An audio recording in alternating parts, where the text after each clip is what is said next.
Comme il n'y avait pas de neige à Spa, nous avons néanmoins décidé de vous replonger dans l'ambiance des sports d'hiver avec la première course d'ATC de la saison, une course qui s'est déroulée au Jais en France et à laquelle participaient un certain nombre de pilotes belges, parmi lesquels Marc Stinglambert et Jan Verleijzen.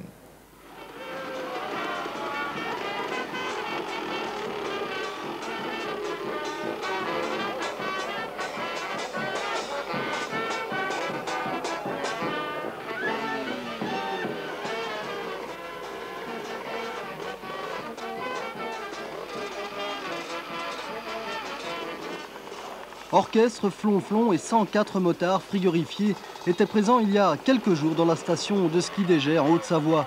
But de cette réunion, participer à la première manche du championnat de France d'ATC. Une épreuve dont le prologue a l'originalité de se dérouler sous la forme d'une course de côte nocturne. Un exercice difficile, mais pas pour tout le monde. Suivez bien le numéro 68, Jackie Voirin, premier champion de France de la spécialité.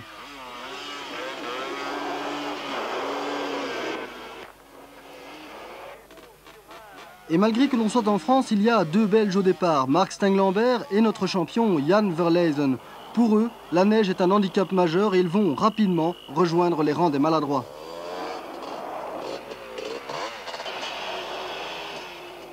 Néanmoins, tous ceux-là ne seront pas montés pour rien. Un vin chaud typiquement savoyard les attend à l'arrivée, comme quoi l'organisateur sait aussi récompenser le sportif.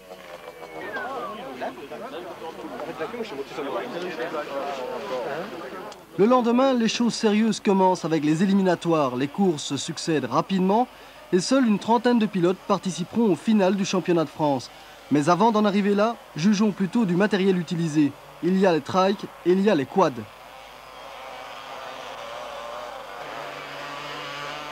Les trikes, c'est l'ATC traditionnel. 3 roues, un moteur 2 temps de 250 cm3, identique à celui des motos de cross. Leur problème, la stabilité. Le pilote doit continuellement jouer à l'équilibriste et les difficultés sont accrues sur ce parcours bosselé et glissant. Les quads en revanche, c'est tout nouveau. En fait, c'est la même chose qu'un ATC, mais on y a ajouté une roue supplémentaire. Plus trop de problèmes d'équilibre donc, mais l'engin a pris du poids dans l'aventure. Il est aussi moins maniable et quand on s'enneige, on reste bloqué plus longtemps. Mais qu'à cela ne tienne, cela fait aussi la joie du public.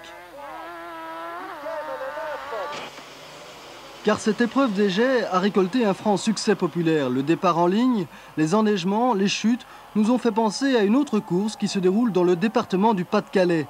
Là, il n'est pas question de neige, mais de sable, et pourtant, le scénario est identique.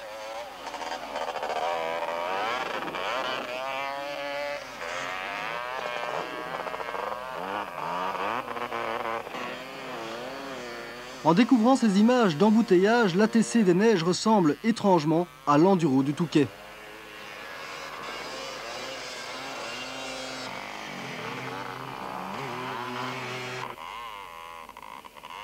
Seule grosse différence, au Jais, les bulldozers refont régulièrement la piste afin que cette épreuve reste tout de même une compétition.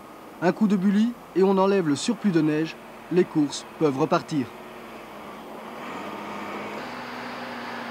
Et les Belges dans tout cela, ils ne se sont pas trop bien débrouillés pour leur première apparition dans ce genre d'épreuve.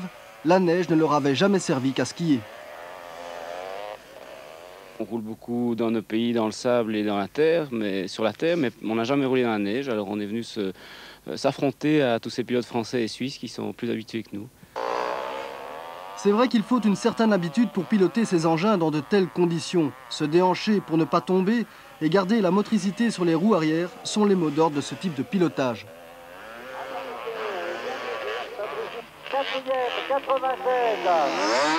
Un participant au Paris-Dakar ou à la Baja qui vient ici, a-t-il des chances de remporter la victoire?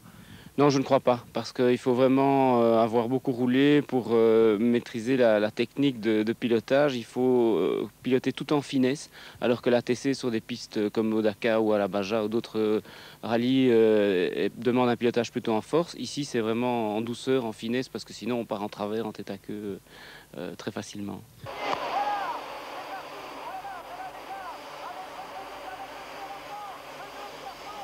Enfin, puisqu'il s'agit de la première manche du championnat de France, donnons tout de même les résultats de la course. La victoire revient au pilote du trike numéro 2, Thierry Pierson, mais il est suivi immédiatement par 4 quads Comme quoi, il n'y avait pas de solution miracle.